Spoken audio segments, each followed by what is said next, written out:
गया कि माता जवान और बालक बूढ़े, मेरे ही सन्मुख मेरे ही बालक यदि बूढ़े पड़े रहेंगे तो माँ के लिए इससे बड़ा कष्ट क्या होगा। मेरे इस कष्ट को दूर करे नारद जी।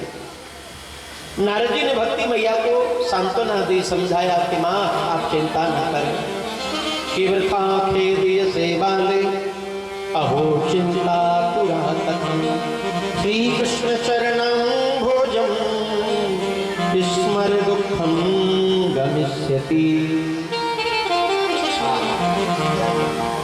आप चिंता न करें भक्ति मैया, आपका तो नाम ही श्रीमती भक्ति देवी है। और भक्ति कौन है? भगवान की प्राण वल्लभा, प्राण प्रेसी है श्री भक्ति महारानी। क्योंकि भगवान की प्रतिज्ञा है कि वृंदावनम परित्यज्य पादमेकम न गच्छति। भगवान कहते हैं मैं वृंदावन को छोड़ करके एक कदम भी वृंदावन से बाहर नहीं रखता, क्योंकि जहां भक्ति है वहीं तो भगवान है। भक्ति के पीछे भगवान नृत्य करते हुए, क्योंकि भक्ति महारानी ब्रज के कण कण में वास करते हैं। धन्यम वृंदावनम तेन भक्ति नृत्यति यत्र च।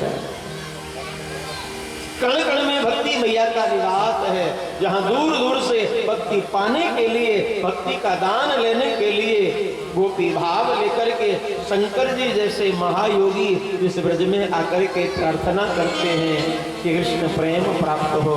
दूर दूर से जन जन आकर के जिस वृंदावन में आकर के अपनी कुटिया बनाने का भाव कि वृंदावन कुटिया बनाऊंगी, जिन्हें संसार में कुछ अच्छा नहीं लगता, संसार जिन्हें सुना लगता है, सुना लगे सारा देश वृंदावन कुटिया बनाऊंगी, सुना लगे सारा देश वृंदावन बनाऊंगी, सुना लगे सारा देश वृंदावन कुटिया बनाऊंगी। आप बताइए, आपको ये ठेंगा ही पसंद है या वृंदावन जाने का मन भी किसी का है?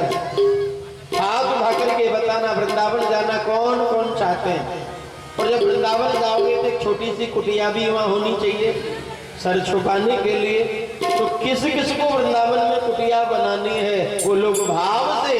और देखिए ठाकुर जी के नाम में ताली जरूर बजनी चाहिए, भाव आवे तो नृत्य भी करना चाहिए, शर्म करनी है, लाज करनी है तो संसार में करो, घर में करो, पर भगवान के नाम में, भगवान के दरबार में शर्म करने से कोई लाभ नहीं है। मीरा जी यदि शर्म करती तो आज मीरा जी का नाम हम नहीं गाते। मीरा जी घूंघट मार के ही यदि घर में बनी बहू बैठी रहती तो मीरा जी को कौन जानता। ठाकुर के नाम में लज्जा की आवश्यकता नहीं है, भगवान को प्रेम से भाव से रिझाइए। सुना लागे सारा वृंदावन कुटिया बनाऊंगी, सुना लगे सारा देश वृंदावन कुटिया बनाऊंगी।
कुटिया बनाऊंगी।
सुना लगे सारा देश वृंदावन।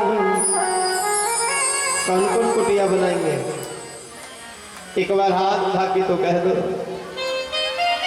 यहाँ वाला कोई नहीं लेगा, चिंता मत करो, यहाँ का भी बना रहेगा। कुटिया बनाऊंगी जय जय श्री राधे। वृंदावन में कुटिया ऐसे ही नहीं बन जाती, बड़ा कठिन है।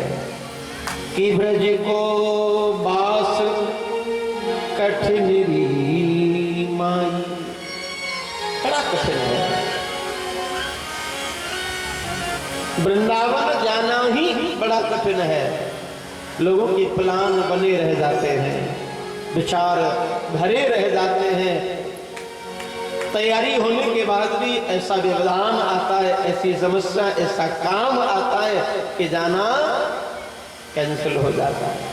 और जब राधा रानी कृपा करें, जब किशोरी जी कृपा करें ना, कोई तैयारी नहीं हो, बस मन बना और अगली सुबह वृंदावन में ही होती है। अगले दिन का सूर्य वृंदावन में ही नजर आता है।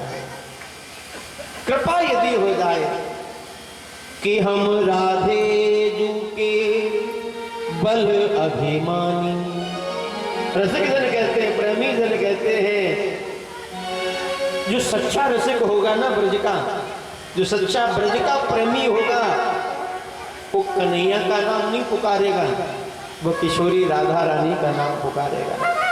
क्योंकि ये जो कृष्ण है ना साहब, ये तो टेढ़े हैं, ये तो छलिया है, इन पर भरोसा करना मतलब समय पर धोखा खाना। ये ब्रजवासियों को धोखा देकर के चले गए। श्री किशोरी जी ने संभाला ब्रजवासियों को। ब्रज की सरकार यदि कोई है तो श्री राधा रानी। कि हम राधे जू के बल अभिमानी, टेढ़े रहे मोहन रसियाते, बोलत अटपटी वाणी, कि पड़े रहे अलमस्त झकोरन, सिर पर राधा रानी, अली किशोरी के प्राण जीवन धन, वृंदावन रजधानी, हम श्री राधे जू के बल अभिमान। ब्रजवासियों को राधा रानी का बड़ा अभिमान है, क्योंकि राधा रानी की कृपा ब्रजवासियों पर है।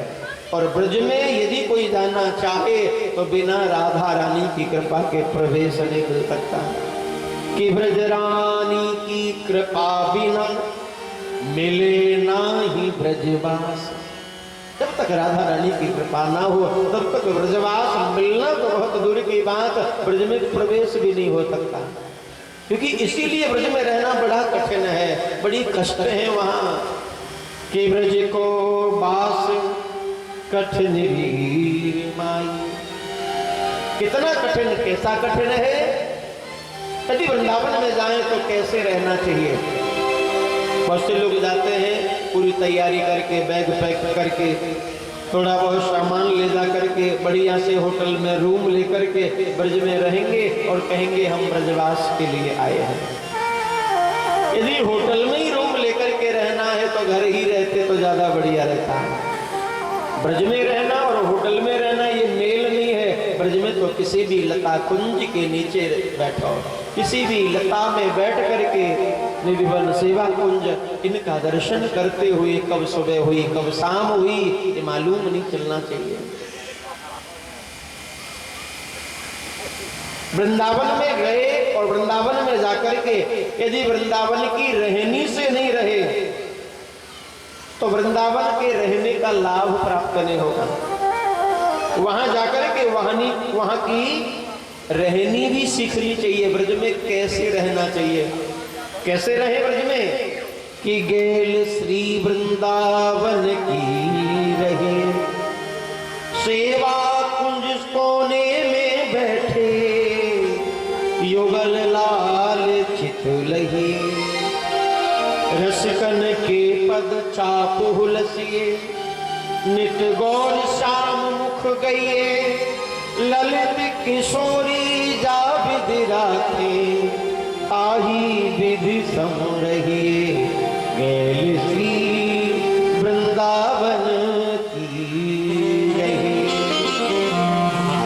किसी भी वृंदावन की गैल में मान गली, दान गली, प्रेम गली है, किसी भी गली में जहां कोई लता मिल जाए वहीं लेट जाए, वहीं बैठ जाए।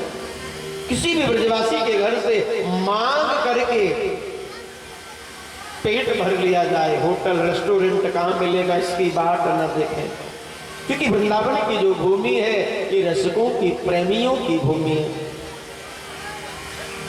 कि प्रेम की पिपास देख देख निज प्रेमियों को, प्रेम का समुद्र सीमा तोड़ के बहाया है, भाव को रसीले निराश न होंगे अब, कामना की पूर्ति हेतु कल्प तरु लगाया है कि चिंतामणि जटित चादर बिछाई जहां, और भात प्रतिभात कुंज कुंज से सजाया है कि भारत का भूषण तिलक तिलक तीनों लोगों का, और भक्तों के वास हेतु वृंदावन बनाया है।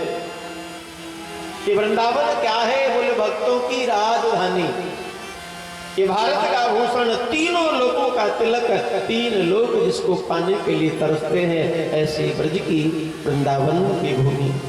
बोले वृंदावन बिहारी लाल की जय। और एक बात कहूं, आपके काम किए ये हमारे ठाकुर जी जो है ना वृंदावन में, ये भी मानो आपके ही है। वृंदावन जो धाम है ये आपका ही है, लेकिन आप मन से और समझ लीजिए। जब भी जय बोली जाती है तो क्या जय बोली जाती है? श्री वृंदावन बिहारी लाल की। मुझे लगता है कि शायद बिहार प्रांत से ठाकुर जी को विशेष प्रेम है। इनके धाम में आपके प्रांत का नाम, इनके नाम में आपके प्रांत का नाम। इनके जब धाम की जय बोलती है तो भी आपका नाम, और इनकी खुद की जब जय बोलती है श्री बांके बिहारी लाल की जय, तो भी आपका ही नाम। अब विचार करो, हमारे बांके बिहारी जी आपके, हमारे वृंदावन धाम की भूमि आपकी, और आप लोगों को यदि प्रेम वृंदावन ब्रज बिहारी से नहीं हुआ तो बेकार है। आपके स्थान को ठाकुर जी ने अपनाया, अपने नाम के संग जोड़ा, और जिसको भगवान अपने आप से जोड़ लेते हैं ना, उसका कल्याण हो ही जाता है। प्यार से कहिए राधे राधे। तो मैं आपसे निवेदन कर रहा था, नारद जी आज भक्ति मैया के सन्मुख हैं, और भक्ति मैया दुखी है कि उनके दोनों पुत्र बूढ़े बने हुए हैं, ज्ञान वैराग्य वृद्ध बने हुए हैं।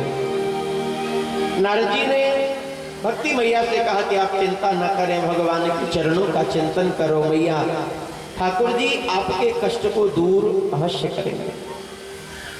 और स्वयं नारद जी भक्ति ज्ञान वैराग्य का कष्ट दूर हो, इसलिए वेद का पाठ करने लगे, गीता पढ़ने लगे। वेद वेदांत घोषै गीता पाठेर महु महु। थोड़ा सा लाभ मिला। भक्ति ज्ञान वैराग्य तीनों बैठे हुए हैं, ज्ञान वैराग्य अचेत पड़े हैं, इनको चेतना आई, लेकिन जैसे ही पाठ बंद किया ये अचेत हो गए। दोबारा पाठ प्रारंभ किया, फिर चेतना जगी, लगा कि लाभ मिल रहा है, थोड़ी देर बाद बंद किया, फिर अचेत हो गए, मूर्छित हो गए। बार बार नारद जी ने जब ऐसा किया, लेकिन फिर भी कोई लाभ नहीं मिला। तो समय एक आकाशवाणी हुई, और आकाशवाणी कहती है कि अरे नारद, जिन भक्त ज्ञान वैराग्य के कल्याण के प्रयास में तुम इतना प्रयास अपना कर रहे हो, ये सफल नहीं होगा। यदि वास्तविकता में इनका कल्याण चाहते हो तो जीवन में कोई सत्कर्म करके इनको प्रदान करो, इनका कल्याण हो जाएगा। आकाशवाणी ने नारद जी को सत्कर्म करने की प्रेरणा करी। अब तो नारद जी अचंभित हो गए कि सत्कर्म, नाम तो बताया नहीं क्या करना है, कहा कि सत्कर्म करो। अभी सत्कर्म क्या है? नारद जी दौड़े हैं वहां से। नारद जी कह रहे मैंने सत्कर्म का बात शब्द जैसे ही सुना, बड़े बड़े महंत महात्माओं की शरण में गया, सत्कर्म के संदर्भ में जानने की इच्छा करी, और कोई नहीं बता पाया कि सत्कर्म की परिभाषा क्या है, सत्कर्म किसे कहते हैं। जगह जगह भटका, कोई लाभ नहीं मिला। इसलिए हे सनत कुमारों, अब आप ही बताइए सत्कर्म की परिभाषा क्या है, सत्कर्म किसे कहते हैं। सनत कुमार जी मुस्कुरा गए और कहने लगे भैया ये तो बड़ी सरल सी सीधी सी बात है कि सत्कर्म सोच को नूनम ज्ञान यज्ञ स्मृत श्रीमद् भागवतालापः सतो गीत सुखाधि। कितनी सरल बात, क्या कहा सत्कर्म की परिभाषा। अरे भैया सत्कर्म कहते हैं यज्ञ को, यज्ञ करना ही सत्कर्म है। इसलिए तुम यज्ञ करो, लेकिन कौन सी यज्ञ, यहां भी ध्यान से समझना कि ज्ञान यज्ञ स्मृतो बुद्धि। यज्ञ तो करनी है, पर कौन सी? बोले ज्ञान यज्ञ, सामग्री डालने वाली यज्ञ नहीं, ज्ञान की बाड़ी की आहुति देने वाली यज्ञ, जिसका पूरा नाम है श्रीमद् भागवत सप्ताह ज्ञान यज्ञ। ये साप्ताहिक ज्ञान यज्ञ के लिए प्रेरणा करी है। ये भागवत यज्ञ ही सबसे बड़ा सत्कर्म है। नारद जी बोले मैंने तो वेद पढ़ा, गीता पढ़ी, और स्वयं वेद भगवान के वाचन से जब लाभ नहीं मिला तो भागवत से क्या लाभ मिलेगा। तब संत कुमार जी ने नारद जी को समझाया कि नारद जी थोड़ा समझने का प्रयास करो। मान लिया वेद से ही सारे ग्रंथों का प्रादुर्भाव हुआ है, वेद से ही शास्त्र पुराण आदि सब बने हैं, लेकिन कोई जरूरी नहीं है। मान लीजिए जैसे आम का पेड़ है, चारों तरफ लगे हुए हैं, सुंदर सुंदर मधुर मधुर आम लटक रहे हैं। यदि मन करे आम खाने, आम का रस कैसा, कितना मीठा, ये जानना है, और हम आम ना तोड़कर डाली तोड़ करके चूसने लगे, पत्ता तोड़ करके खाने लगे, तो क्या आम की मिठास का पता चलेगा? कितना रस है आम में ये पता कब चलेगा? जब आम खाया जाएगा। आम के वृक्ष में से ही रस बनकर के तने में, डाली में होकर फल में पहुंचता है, लेकिन जो स्वाद फल में है वो पेड़ में नहीं है। इसी प्रकार भागवत जी के माध्यम से जो आनंद की अनुभूति है, जो कृपा की अनुभूति है, जो मुक्ति का साधन बनता है, वो शायद वेद से प्राप्त नहीं होगा। अन्य शास्त्रों से वो हमें लाभ न मिले। इसलिए जो भागवत है ये पके हुए एक फल के समान है। मान लो कल्प वृक्ष, और कल्प वृक्ष का पका हुआ मधुर फल है श्रीमद् भागवत। नारद जी की समझ में आ गया। बोले महाराज बड़ी कृपा, ये बताइए ये कथा मैं कराऊं कहाँ करानी चाहिए?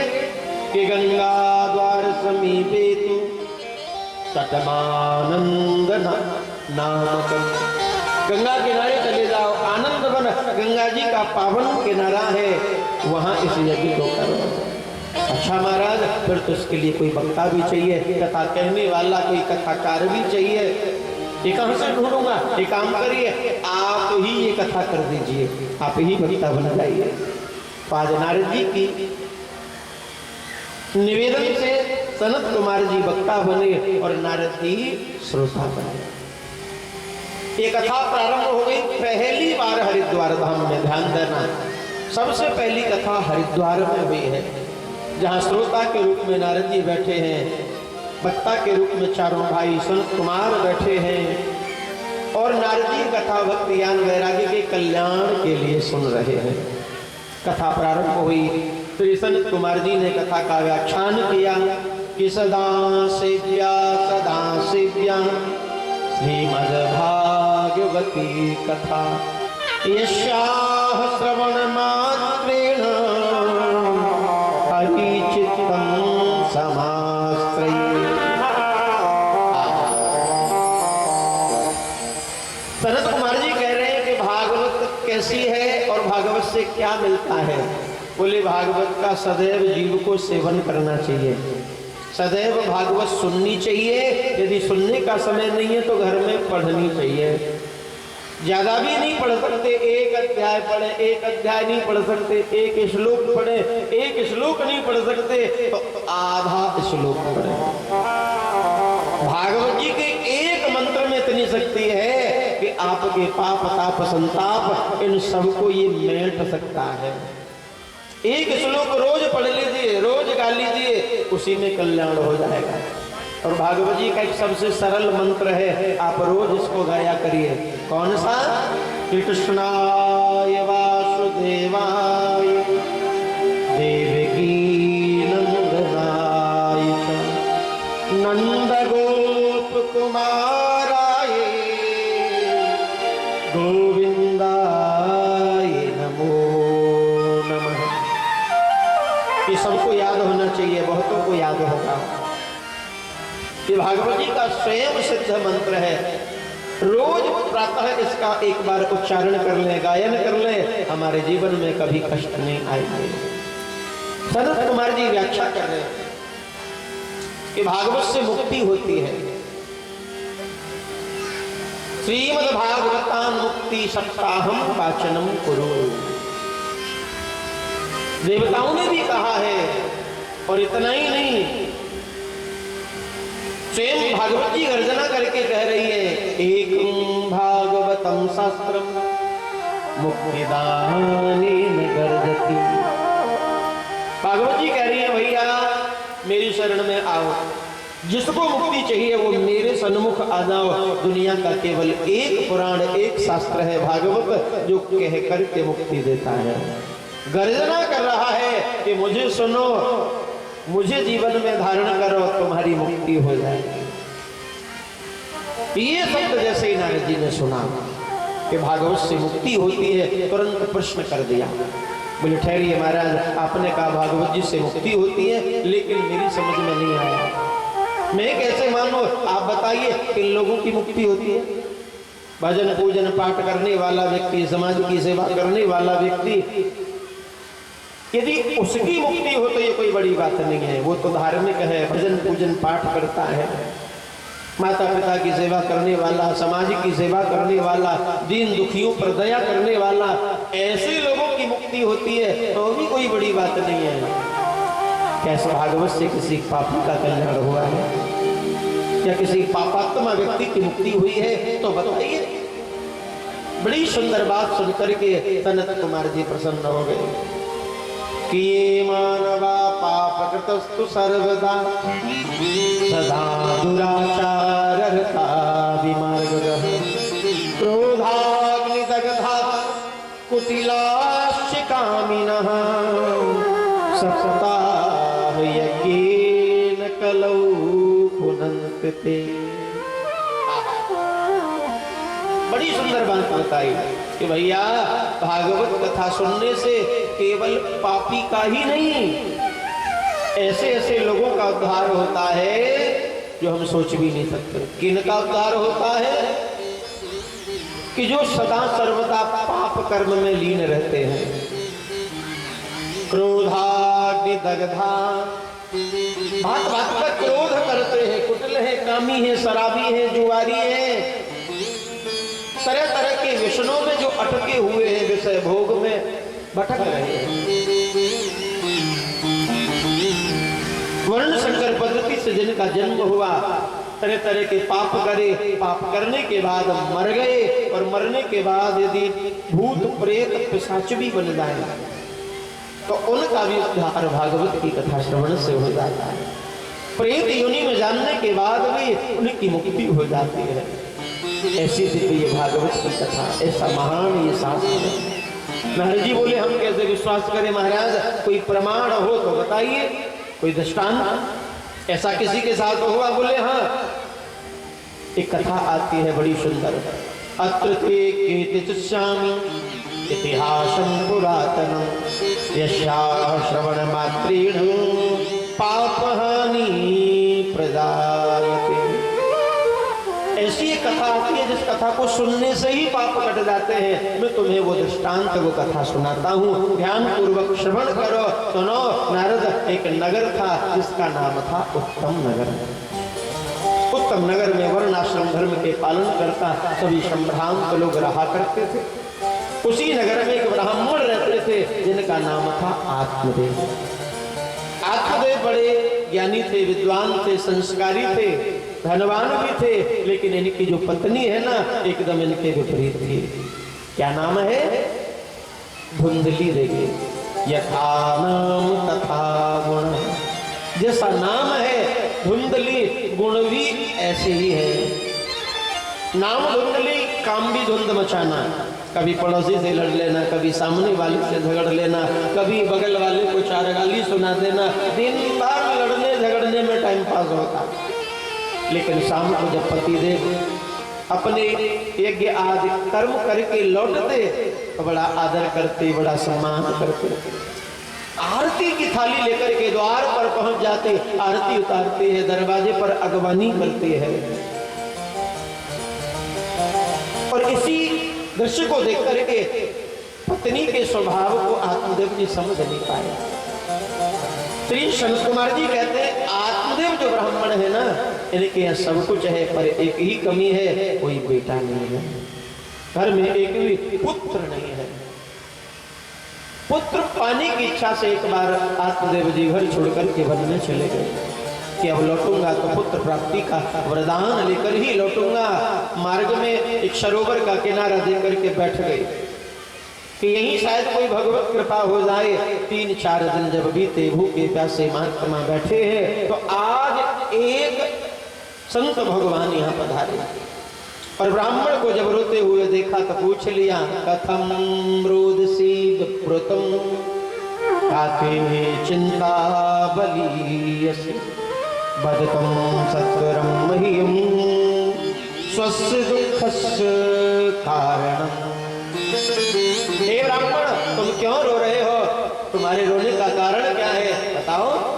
ब्राह्मण देव ने संत भगवान के चरण पकड़ दिए।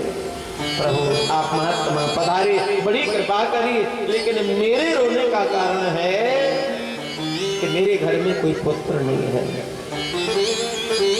मेरे घर कोई संतान नहीं है। और ऐसा कहते हैं कुलम संतति बिना, उस कुल को धिक्कार है जिसमें संतान नहीं है, जिस कुल में कोई पानी देने वाला नहीं हो, संतान नहीं हो, उस कुल के देवता प्रसन्न नहीं होते, उस कुल के पितृ लोग प्रसन्न नहीं होते। मेरे ऊपर भी कृपा करो संत भगवान, एक बेटा मेरे हो जाए, आपकी बड़ी कृपा। संत जी ने कहा, ये ब्राह्मण मुझे दया तो तुम पर आती है, लेकिन मैं करूं क्या? मैंने अभी अभी तुम्हारी भाग्य रेखा पढ़ी और तुम्हारी भाग्य रेखा में लिखा है सप्त जन्मावध तव पुत्रो नैव च नैव च। एक नहीं, दो नहीं, 3 नहीं। अरे भाई, तुम्हारे तो 7 जन्म तक पुत्र का संयोग ही नहीं है। पर जब भाग्य में ही पुत्र नहीं है तो मैं कैसे तुम्हें पुत्र प्राप्ति का वरदान दूं? ब्राह्मण बोले, महाराज आपकी बात ठीक है, भाग्य बनाने वाले भगवान होते हैं और भगवान संतों के अधीन होते हैं। भगवान तो कहते हैं मैं तो हूँ भगतन को दास, भगत मेरे मुकुट मणि। भगवान इनके आगे हार जाते हैं कि मैं संतों का, अपने प्रेमी भक्तों का सेवक हूँ, इसलिए मेरा भाग्य भगवान ने बनाया। लेकिन वो भगवान आप जैसे महात्माओं के अधीन है, आप कृपा कर दीजिए। संत कृपा करते तो भगवान को भी भाग्य बदलने पर विवश होना पड़ता है। आप आशीर्वाद दे दीजिए। संत जी बोले भैया ये तुम पुत्र के चक्कर में क्यों पड़े हो? ये बार बार जब से मैंने देखा सुना कि बेटा चाहिए, बेटा चाहिए, पुत्र चाहिए, क्या करोगे बेटा का? बोले महाराज बेटा होगा तो कुल में वृद्धि, संतान वृद्धि होगी, मेरा नाम आगे बढ़ेगा। बोले नहीं। अरे क्या किसी का नाम संसार के बालक बढ़ाते? किसी के बेटा बेटे से उसका नाम हो जाता है? नहीं ब्राह्मण, ये तुम्हारा भ्रम है। व्यक्ति का नाम तो उसके कर्मों से ही होता है। बेटा बेटी नाम थोड़ी चलाते हैं। बेटा नालायक हो गया तो, बेटा कुपुत्र हो गया तो नाम कैसे चलेगा? गाली पड़ेगी। बोले फलाने का बाप है, नालायक बेटा है इसका। इसलिए काम करो। हे आत्मदेव जी, आपको मैं सीधा सा रास्ता बताता हूँ। अनन्य ममता विष्णु, ममता प्रेम संगता, भाव से एव सांद्रात्मा, बुधई प्रेमा निगद्यते। एक काम करिए कि बेटा बेटी का चक्कर ही छोड़ दीजिए, और ये जितनी ममता संसार के बेटा में लगा रहे हो ना, थोड़ी सी ममता भगवान में लगा लो और भगवान को बेटा मान लो, तुम्हारा कल्याण हो जाएगा। भगवान से रिश्ता जोड़ लो, और जिसने भगवान से नाता जोड़ा उसका कल्याण जरूर हुआ है। कि नाता एक राम जी से, दूजा नाता छोड़ दे। नाता एक राम जी से, दूजा नाता छोड़ दे। नाता एक राम जी से, दूजा नाता छोड़ दे। नाता एक राम जी से, दूजा नाता छोड़ दे। नाता एक राम जी से, दूजा नाता छोड़ दे। एक राम जी से दूजा नाता छोड़ दे। आशा एक राम जी से, दूजी आशा छोड़ दे। आशा एक राम जी से दूजी आशा छोड़ दे। सीताराम सीताराम सीताराम कही, जाहि विध राखेला, ताहि विध रही। ओ जाहि विधि राखे राम, ताहि विधि रही। अहि जाहि विध राखेला, ताहि विध रही। नाता एक राम जी से दूजा नाता छोड़ दे। व्यक्ति वो डूब जाता है जो दो नाव में पैर रखता है। दो नाव का सवार करने वाली जो सवारी है वो कभी पार नहीं होती। बोले संसार भी हमारा बना रहे और भगवान भी मिल जाए, ऐसा नहीं हो सकता। एक छोड़ना पड़ेगा। बोले या तो सब माया को छोड़ दो तो राम मिल जाएगा, या फिर राम को छोड़ दो माया को ही पकड़ लो। इसलिए भगवान से संबंध जोड़ो, और जिसने भगवान से संबंध जोड़ा भगवान ने हर समय हर पग आकर के उन भक्तों की रक्षा करी, उनके काम बनाए। ब्राह्मण देव कहते महाराज आप तो मुझे ज्ञान दे रहे हैं, सिद्धांत बंधा रहे हैं, लेकिन मेरे घर पुत्र नहीं है। मेरी समझ में आपकी ये ज्ञान की भाषा नहीं आ रही। बस इतनी कृपा करो कि एक बेटा हो जाए, और यदि आपने मुझे आज आशीर्वाद नहीं दिया ना तो मैं यहीं सिर फोड़ करके मर जाऊंगा। अब तो संत भगवान घबरा गए, ये तो मरने की बात करता, यदि ये मर गया तो मुझे ब्रह्मत्या क्या लगेगी। दया करके आज संत भगवान ने एक आम का फल इस ब्राह्मण को दिया कि इदं भक्षय पत्न्याकुं ततः पुत्रो भविष्यति, कि फल ले जाओ और पत्नी को खिलाना, दान धर्म दया आदि का पत्नी पालन करे, भगवान की कृपा से हे ब्राह्मण तुम्हारे एक बेटा हो जाएगा। फल लेकर दौड़े दौड़े ब्राह्मण भवन में आए, बड़े प्रसन्न चित्त हैं। पत्नी को फल दिया, बोले देवी ये खा लो, महात्मा जी की कृपा हो गई है, एक बेटा हो जाएगा। लेकिन धुंधली इन बातों में भरोसा नहीं करती, संतों की बातों पर विश्वास नहीं है। फल लेकर सोचने के लिए बैठ गई कि क्या करूं। फिर किसी ने आज मेरे पति को बहका दिया, पागल बना दिया। अरे फल खाने से कोई बेटा होते कि फल भक्षेण गर्भः। धुंधली कह रही है मान लो फल खा भी लूं और गर्भ भी रह जाए तो अभी तो समस्या है, क्योंकि जो गर्भवती स्त्री है ना, वो जब गर्भवती होती है तो घर के गृह कार्य उनसे नहीं होते हैं, तो गृह कार्य को करेगा कौन। बोले फिर तो हमारे श्रीमान जी अपनी बहन जी को बुलाएंगे, यानी कि हमारी ननद घर में आएगी, और ननद घर में आ गई तो पूरी गठरिया बांध के ले जाएगी, सुन सपट्टा कर जाएगी। ननद घर में घुस गई। आजकल माताओं को ननदों से बड़ा डर लगता है। बोलो राधे राधे हैं? बोले इसलिए मुझे ननद घर में नहीं बुलानी। मान लो घर में आ गई लग जाए तो बाकी सब तो भाग खड़े होंगे, मैं तो गर्भवती रहूंगी, तो गर्भवती स्त्री ज्यादा भाग भी नहीं सकती। 100 बात की एक बात ही निष्कर्ष उसने निकाला कि मेरी नजर में वही स्त्री महान है जो बांझ है। फल नहीं खाया, फल लेकर बैठी है। उसी समय इस धुंधली की बहन आ गई। बहन ने कहा बहन तू चिंता मत कर, एक काम कर ये फल गाय को खिला दे। यदि संत के वचन में कोई सत्यता है तो गाय को भी बालक होगा।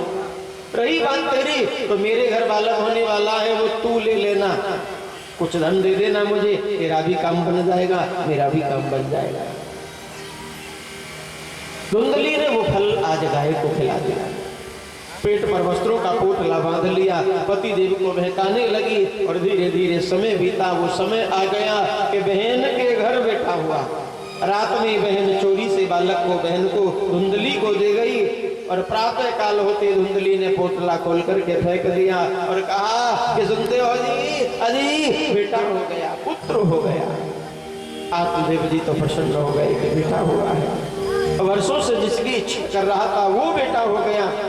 खूब बधाई गाई है, उत्सव मनाया है और कहा देवी सुनो, भगवान की कृपा से बेटा हुआ, मेरा नाम है आत्मदेव, इसका नाम रखूंगा परमात्मदेव। बोले ना जन्म मैंने दिया, मेरा बेटा है, मेरा नाम है धुंधली, बेटा का नाम होगा धुंधकारी। जैसा अपना नाम ऐसा बेटा का नाम धुंधकारी रख दिया। अब तो धुंधकारी साहब धीरे धीरे बड़ा होने लगा। 3 महीने का हो गया। 3 महीने का जैसे ये हुआ तो आज गाय से भी एक बालक हुआ है। श्री व्यास जी कह रहे हैं, सनत कुमार जी कह रहे हैं, गाय से बालक तो हुआ लेकिन बछड़ा नहीं, मनुष्य रूप में, जिसका संपूर्ण शरीर मनुष्य जैसा और कान गऊ जैसे हुए। नाम रखा गोकर्ण। बोले गोकर्ण जी महाराज की जय। गोकर्ण पंडितो ज्ञानी धुंधकारी महाफला। संग बदल गया बालकों का, अलग अलग संगत में पड़ गए। गोकर्ण जी पढ़ लिख करके विद्वान पंडित बने और ये धुंधकारी पंडित होते हुए भी मूर्ख, अत्याचारियों के बीच में रह करके जुआरी बन गया, शराबी बन गया। शराब पीता है, जुआ खेलता है, माँ धन दे देती है, कोई बात नहीं, बालक है संभल जाएगा। भूल हो गई और धुंधकारी इतना बिगड़ गया। एक दिन की बात, आत्मदेव जी धुंधकारी को बुलाते हैं और कहते हैं कि बेटा तूने ब्राह्मण कुल में जन्म लिया है और ये क्या सास के पुत्रों से खेलता है, शराब पीता है, मांस खाता है, ये सब तेरे लिए नहीं, तुझे शोभा नहीं देता। ब्राह्मण कुल में ऐसा कर्म करना निषेध है। और बेटा मेरा मंदिर जैसा घर तूने आज उसको नरक का अड्डा बना के पटक दिया, ये सब उचित नहीं है। जो ही समझाया तो आज जोर से डांट दिया। बोले हाँ पिताजी चुप बैठे रहो, अब आप बड़े हो गए हो, बुढ़े हो गए हो, आपकी बुद्धि सठी आ गई। हर समय आपके पास काम नहीं है, बस मुझे ही डांटते रहते हो। पिताजी को डांट दिया धुंधकारी ने और भाग गया। लेकिन आज बेचारे आत्मदेव जी बेटा की डांट खा करके रो रहे हैं। पुत्र के द्वारा अपमानित पिता कहां जाए, रोने लगे। उसी समय गोकर्ण जी आए और गोकर्ण जी ने आकर के समझाया, पिताजी क्यों रो रहे हो? आत्मदेव जी बोले, बेटा क्या करूं तू ही बता, मेरे कल्याण का मार्ग बता, मेरी मुक्ति कैसे हो, क्योंकि अब ये गृहस्थ ये संसार मुझे अच्छा नहीं लगता, मैं क्या करूं? तब श्री गोकर्ण जी ने कहा कि देहि मासुरुधिरे विमतिं तजत्वं जाया सुताद सुसदा ममता विमुञ्चः पश्यानिशं जगदिदं क्षणभङ्गनिष्ठं वैरागिरागिरदिगो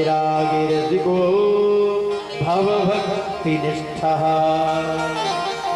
पिताजी एक काम करिए, अब आप अपने मन से इस देहा अभिमान को निकाल दीजिए। हृदय में जो देहाभिमान है, ये देहा अभिमान त्यागिए। देहिस्तिमास रुदरे, व्यक्ति को अभिमान रहता है मैं इतना हष्टपुष्ट हूँ, बलवान हूँ, पहलवान हूँ, सुंदर हूँ, रूपवान हूँ, लेकिन इस शरीर का अभिमान ज्यादा दिन नहीं टिकता। हम यदि सुंदर हैं तो कितने दिन रहेंगे? गारंटी है कोई? एक दिन तो बूढ़े बनेंगे, माथे पे झुर्रियां पड़ेंगी, सरवट पड़ेंगी। यदि हम बलवान हैं कब तक रहेंगे? एक दिन तो कमजोर होंगे। इसलिए ये शरीर नाशवान है और इस नाशवान शरीर पर हम अभिमान कर